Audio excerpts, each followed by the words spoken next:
Welcome to all.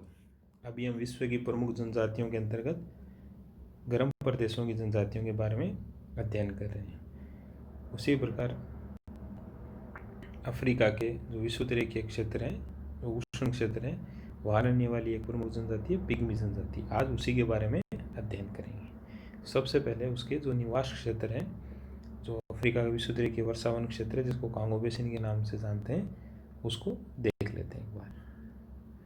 ये जो क्षेत्र है ये विषुवतरीय वर्षावन क्षेत्र है और यहाँ इसके बीचों बीच से कॉन्गो नदी बहती है, जिनके नाम पर इसको कॉन्गो बेसिन भी कहते हैं। ये Cameroon, गेबन, Congo, central African Republic, इन देशों में विस्तृत है। और ये जो शेडोड एरिया से जो क्षेत्र दिखाया गया है, ये पिग्मी जनजाति का प्रमुख निवास क्षेत्र है। अब देखते हैं ये जो निवास क्षेत्र है, इसकी प्रमुख भौतिक विशेषताएं। इसकी जलवायु उष्णार्द्र प्रकृति की है और वर्ष भर यहाँ तापमान तथा आर्द्रता बहुत अधिक रहती है। और अगर वर्षा देखें तो यहाँ वर्ष भर 250-300 सेंटीमीटर से भी अधिक औसत वार्षिक वर्षा होती है, और जो कि प्राय वर्ष के हर महीने होती है। और ये एक सघन वन क्षेत्र है जहाँ पे विभिन्न स्तरों पे जो प्राकृतिक वनस्पति है वो पाई जाती है, धरातल पे घास से लेके अत्यधिक ऊंचाई वाले वृक्षों तक।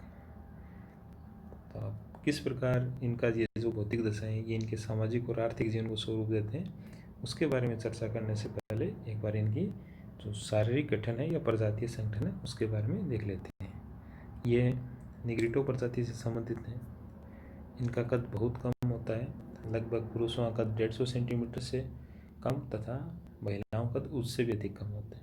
इनका रंग गहरा भूरा, जबड़े बाहर की ओर निकले हुए तथा बाल काले व छल्लेदार होते हैं। ये इनकी प्रमुख शारीरिक विशेषताएं। अब आते हैं इनके आर्थिक जीवन पे।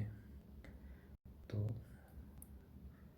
अगर इनकी पर्यावरणीय दशाएं देखें तो ये एक सघन वन क्षेत्र है जहाँ कृषि के लिए भूमि उपलब्धता बहुत कम है और साथ ही अन्य जो आर्थिक गतिविधियाँ वो भी संभव नहीं है। तो कुल मिलाकर जो जीवन यापन के लिए जो प्रमुख विकल्प है वो आखेट तथा वन उत्पाद ही बचते हैं। यही जो पिग्मी जनजाति है उसका प्रमुख आर्थिक गतिविधियाँ हैं। तो इनकी मुख्य उद्यम है पशुओं का शिकार करना और शिकार के साथ साथ नदियों में मछलियाँ पकड़ना। तो अगर इनके शिकार देखें तो ये प्राय छोटे जीवों का शिकार अकेले ही करते हैं, जबकि जो बड़ा जीव होता है जैसे हाथी, इनका शिकार ये सामूहिक रूप से करते हैं। इनमें खड्डा बना लेते हैं जिसमें एक ट्रैप का निर्माण करते हैं और जैसे जीव उसमें फंसता है तो जो तीर इन सबसे वार करके ये प्राय अपने शिकार के लिए परंपरागत या विकसित उपकरणों का ही प्रयोग करते हैं। और यही है मत्स्य भी ये जो लकड़ी में जाल बना के और मांस का चारा डाल के मछली पकड़ने जैसे पुराने तरीके ही अपनाते हैं। अब अगर इसी कक्षा में पढ़ा था उसमें उनसे देखें तो ये जो पिग्मी जनजाति है ये मतलब उनसे अलग है। वो जैसे बुशमैन आइसोलेशन में रहते हैं, जबकि पिग्मी जनजाति ऐसा नहीं है। ये अपना जो पड़ोसी जो कृषक जनजाति है, जो बंटू जनजाति है, उसके साथ साइलेंट ट्रेड या मौन व्यापार करती है। अर्थात ये जो मतलब इनकी जो वस्तुएं होती हैं वो एक निश्चित स्थान पर रख देते हैं और जिनके बदले में जो बंटू लोग हैं वो अनाज रख देते हैं। तो इस प्रकार का ट्रेड चलता है। हालांकि अगर इस व्यापार को छोड़ दिया जाए तो इसके अलावा जो पिग्मी जनजाति है उनका बाहर के समाजों से संपर्क लगभग न के बराबर रहता है। अब देखते हैं इनके जीवन शैली और समाज के बारे में। तो अगर इनका आवास देखें तो इनका अस्थायी आवास होता है और ये जो जंगली जीवों से बचने के लिए प्राय ये पेड़ों पे अपनी अस्थायी झोंपड़ी का निर्माण करते हैं।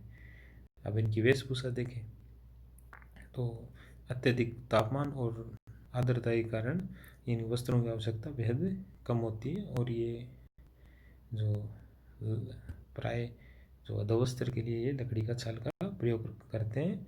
ये प्राय नग्न या अर्धनग्न अवस्था में ही रहते हैं। अब इनकी डाइट या भोजन को देखें तो इनके भोजन का मुख्य भाग जो शिकार तथा वनोत्पाद संग्रह से प्राप्त पदार्थ हैं, जैसे कि मांस तथा कंदमूल। ये कंदमूल में भी ये केले तथा कसावा इनका प्रमुख भोजन है। अगर इनका समाज देखें, इनका समाज जीववादी प्रकृतिवादी है। ये देवी देवताओं, भूत प्रेत तथा वृक्षों की पूजा, इन सब में विश्वास करते हैं। अगर इनके सामाजिक संगठन की बात करें तो हम जो पूर्ववर्ती जनजातियां जो पड़ी हैं, एस्किमो तथा बुशमैन, उनके विपरीत इनका सामाजिक संगठन अत्यंत सरल होता है। इसमें कोई मुखिया की भूमिका नहीं होती। सभी समाज के लोग लगभग अपने सामूहिक रूप से सारे काम करते हैं तथा उनमें कोई हायरार्की या कोई मुखिया वाली बात नहीं होती है। और अगर इनका बाहरी समाज से संपर्क देखें या वर्तमान में इनकी बदलती जीवन पद्धति देखें तो पिग्मी एक ऐसी जनजाति है जो बाहरी बदलावों से सबसे कम प्रभावित रही है।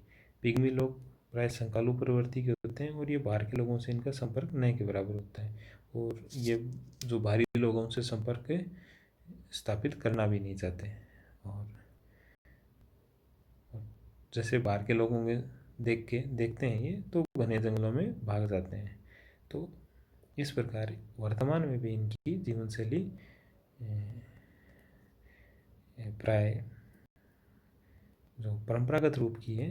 और इस प्रकार हम जो पिग्मी जनजाति है उसके जो सामाजिक आर्थिक जीवन तथा उनके आवास के बारे में देखें तो हमें देख पाते हैं कि किस प्रकार पिग्मी जनजाति अपने जो भौतिक पर्यावरण के साथ घनिष्ठता से जुड़ी हुई है, किस प्रकार उनका जीवन जो उनका पर्यावरण है या उनका जो वन है उससे घनिष्ठ रूप से जुड़ा हुआ है, चाहे उनकी वेशभूषा हो, चाहे उनका भोजन हो या उनका आवास का क्षेत्र।